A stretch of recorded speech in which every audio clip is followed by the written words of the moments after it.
सुप्रभात बच्चों, कैसे हैं आप सब? बच्चों, आज हम कक्षा 5 की रिमझिम पुस्तक से अध्याय 15 बिशन की दिलेरी नामक कहानी का अध्ययन करेंगे। इसकी लेखिका हैं प्रतिभा नाथ जी। इस कहानी में एक 10 वर्ष का बालक है। वो बहुत ही बहादुर है। उसने अपनी बहादुरी और समझदारी से एक घायल तीतर को शिकारियों से बचाया था। तो आइए शुरू करते हैं। सुबह का समय था। पहाड़ों के पीछे से सूरज झांक रहा था।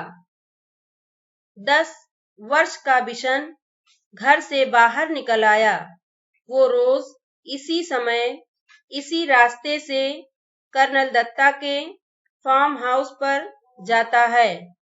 कर्नल दत्ता की पत्नी पढ़ाई में उसकी मदद करती हैं। फार्म हाउस से लगे सेबों के बाग में कीटनाशक दवा का छिड़काव हो रहा था और बहुत तड़के काम शुरू हो जाता था। कीटनाशक यानी कीड़ों को मारने की दवा। बच्चों, फलों में कीड़े व पेड़ पौधों में बीमारियां न हों, इसलिए कीटनाशक दवा का छिड़काव किया जाता है। बिशन पगडंडी से अभी सड़क तक आ ही रहा था कि उसे गोली चलने की आवाज सुनाई दी। उसने इधर उधर देखा, कोई भी दिखाई नहीं दिया। वो कुछ ही दूर चला था कि उसे फिर गोली चलने की आवाज सुनाई दी। इस बार एक नहीं 2-3 गोलियां एक साथ चली थीं। गोलियों की आवाज से पूरी घाटी गूंज गई। पंछी घबरा गए। आसमान में गोल गोल चक्कर काटने लगे। बिशन सहम कर पेड़ों की आड़ में छिपकर खड़ा हो गया। बिशन जहां खड़ा था वहीं चुपचाप खड़ा रहा। उसे वहां से सीढ़ी नुमा खेत और फलों के बाग साफ दिखाई दे रहे थे। खेतों में काम करते हुए किसान भी दिखाई दे रहे थे। फसल तैयार खड़ी थी। सुबह की हल्की धूप में खेत सुनहरे दिखाई दे रहे थे। इस अध्याय में सीढ़ी नुमा खेत के विषय में बताया गया है। पहाड़ी क्षेत्रों में मैदानी इलाकों का अभाव रहता है, इसलिए पहाड़ों की ढलानों पर सीढ़ियों के आकार के छोटे छोटे खेत विकसित किए जाते हैं, जो मृदा अपरदन और बारिश के पानी को बहने से रोकने में सहायक होते हैं।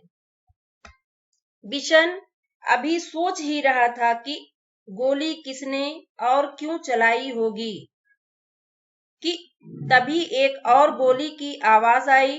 एकाएक बिशन को गोली चलने का कारण समझ में आ गया। जब फसल पक जाती है तब गेहूं के खेतों में दाना चुगने ढेरों तीतर आ जाते हैं। बच्चों, क्या आपने कभी तीतर देखा है? तीतर एक पक्षी होता है। विश्व में इनकी कई प्रजातियां होती हैं। विश्व में इनकी कई प्रजातियां हैं, जिनमें से कुछ प्रजातियां भारत में भी पाई जाती हैं। शिकारी इस बात को जानते हैं, इसलिए वे सुबह सुबह तीतर मारने चले आते हैं।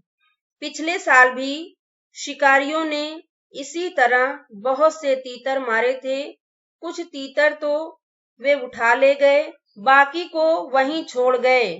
खेतों को काटते समय किसानों को बहुत से मरे और जख्मी तीतर मिले। बिशन ने सोचा, कितना दुख पहुंचाने वाला काम करते हैं ये शिकारी।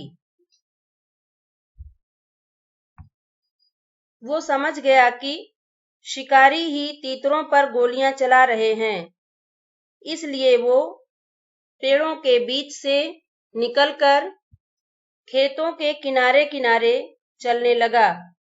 वो चलते चलते सोच रहा था कि इन शिकारियों को सबक सिखाया जाना चाहिए, लेकिन उन्हें कैसे सबक सिखाया जाए ये उसकी समझ में नहीं आ रहा था।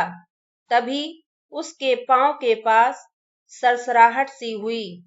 उसने देखा कि एक घायल तीतर गेहूं की बालियों के बीच फंसा छटपटा रहा है। बिशन वहीं घुटनों के बल बैठ गया।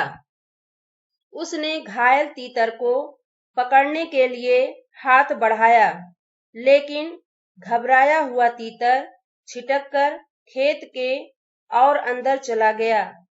बिशन जानता था कि शिकारी इस तीतर को ढूंढ नहीं पाएंगे और घायल तीतर यहीं तड़प तड़प कर मर जाएगा। उसने स्वेटर उतारा और मौका देखकर तीतर पर डाल दिया। तीतर स्वेटर में फंस गया तो बिशन ने उसे पकड़ लिया। बिशन ने उसे अपने सीने से चिपका लिया और खेत में से निकलकर पहाड़ी की ओर भागने लगा। वो इतना तेज चल रहा था मानो उसके पंख लग गए हों।